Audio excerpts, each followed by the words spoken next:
Essa semana, o ex-goleiro Bruno foi solto pela justiça. Ele deixou a cadeia em Santa Luzia, Minas Gerais, na sexta-feira. Bruno foi condenado em primeira instância pelo assassinato de Elisa Samúdio. Hoje, a mãe de Elisa falou com o Fantástico. O crime chocou o Brasil. Os promotores afirmam que Bruno foi o mandante e executor do assassinato. Bruno Fernandes de Souza, que na época era goleiro do Flamengo, foi acusado de mandar matar a ex-amante, Elisa Samúdio. Preso em 4 de agosto de 2010, Bruno foi condenado em 8 de março de 2013. O crime, homicídio triplamente qualificado e ocultação de cadáver. A pena, 22 anos e 3 meses de prisão. Na sexta-feira passada, graças a uma liminar do Supremo Tribunal Federal, Bruno foi solto. O habeas corpus para a soltura de Bruno foi concedido pelo ministro Marco Aurélio de Mello. A Constituição brasileira estabelece que antes de uma condenação definitiva, ou como o Supremo agora estabeleceu, uma condenação em segundo grau de jurisdição, a prisão tem natureza exclusivamente cautelar, ou seja, ela não se confunde com pena. Tem que ser para proteger a investigação ou o processo. É a prisão preventiva.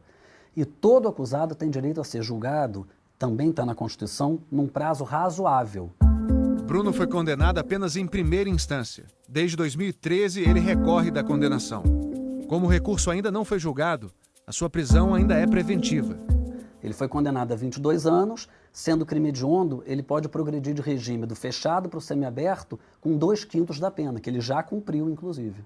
Então o Supremo entendeu que esse prazo de 7 anos para a conclusão do processo dele, e essa prisão sendo preventiva, seria um prazo que não seria razoável. E por isso foi dado a ele o direito a continuar a responder o processo em liberdade.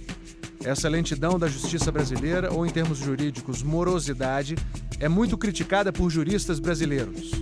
Essa morosidade do Poder Judiciário no Brasil, né, infelizmente, ela é comum. Né? O Poder Judiciário, infelizmente, ele costuma investir em infraestrutura para fazer verdadeiros palácios, palacetes, nem sempre investem nessa rapidez que é necessária. Né? Muitas vezes investem em outras coisas, que não são voltadas exatamente para dar rapidez aos julgamentos dos recursos. Um recurso em uma decisão de primeira instância, como é o caso de Bruno, não deveria demorar tanto tempo para ser julgado. O recurso de apelação é um julgamento no qual 3 julgadores, em tese mais experientes, né, vão reavaliar as provas do processo, né, e vão analisar se a sentença do juiz de primeiro grau, né, está correta ou não, está justa ou não. Mas não é um recurso de alta complexidade para se julgar. Né? É um recurso que do início ao fim dá para ser julgado em 3, 4 meses. Na época do crime, Bruno brigava com Elisa Samúdio porque não queria reconhecer o filho que teve com ela. O pagamento de pensão teria sido um dos motivos do assassinato. Até hoje, o corpo de Elisa não foi encontrado. Na noite de sexta-feira, Bruno deu uma entrevista logo após sair da prisão. Independente do tempo que eu fiquei também, queria deixar bem claro, se eu ficasse lá, tivesse prisão perpétua, por exemplo, no Brasil, não ia trazer a vítima de volta. Paguei no meu erro, agora paguei caro. Justiça? 6 anos e 7 meses preso, paga uma vida humana? Hoje de manhã, em Campo Grande, Mato Grosso do Sul, a mãe de Elisa deu uma entrevista exclusiva à repórter Lucimar Lescano. Eu sou leiga para falar em leis, mas eu gostaria que a justiça fosse mais ampla, que ele cumprisse os 22 anos que foi dado a ele. A senhora gostaria de falar frente a frente com o Bruno? A primeira pergunta que eu queria fazer para ele, por que de tanto ódio? Por que ele acabou com a vida da minha filha de forma tão cruel e covarde? Eu queria dizer para o Bruno o seguinte: Bruno, se você sofrer 1% do que eu sofro hoje, você saberia o porquê de tanta revolta.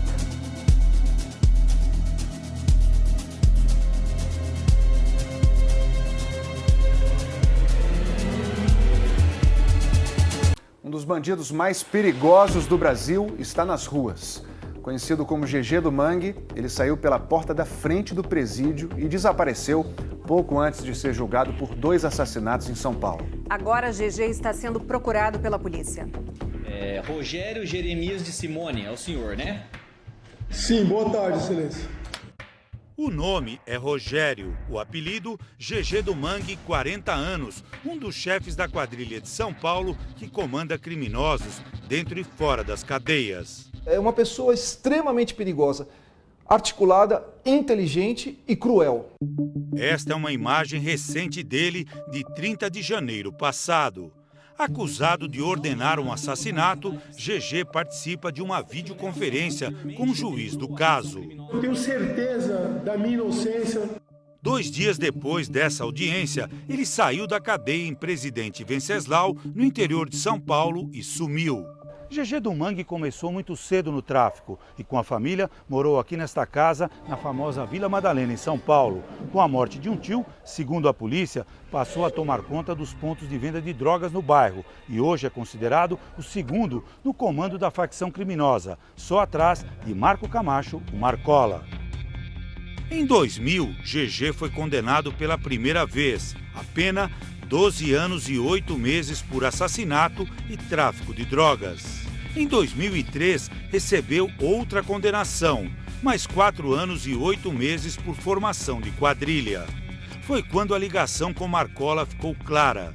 De dentro da cadeia, GG escreveu este bilhete para o chefe, avisando que o juiz corregedor dos presídios, Antônio Machado Dias, tinha sido morto pela quadrilha. Ele administra muito bem as situações, foi aí que ele conseguiu se elevar dentro da hierarquia da organização. GG passou por 13 cadeias de São Paulo. Em novembro de 2013, estava nesta penitenciária em Presidente Venceslau quando um preso foi morto. Carlos Lima, condenado a 71 anos por roubo, assassinato e tráfico, estava na cela onde aconteceu o crime com mais 4 detentos. Para a polícia, ele acusou GG, que estava em outro pavilhão, de ter ordenado a morte. A vítima teria dado um desfalque de R$110 mil na quadrilha. Por causa dessa acusação, GG do Mangue foi para o RDD, o Regime Disciplinar Diferenciado, em Presidente Bernardes. Lá, ficou 1 ano e 8 meses em isolamento. A videoconferência que a gente mostrou no começo da reportagem é sobre esse assassinato na cadeia. Desta vez, com Rogério, o GG do Mangue, ouvindo tudo, Carlos contou outra história. Eu quero dizer para todos, primeiramente para o Rogério, que não tem culpa alguma desse ocorrido. Carlos disse que matou o preso sozinho e explicou por que mudou o depoimento. Pedidos da minha família para estar revertendo essa situação. Eu perdoo ele, só eu sei o que eu passei. Fiquei 2 anos no RDD, inocentemente.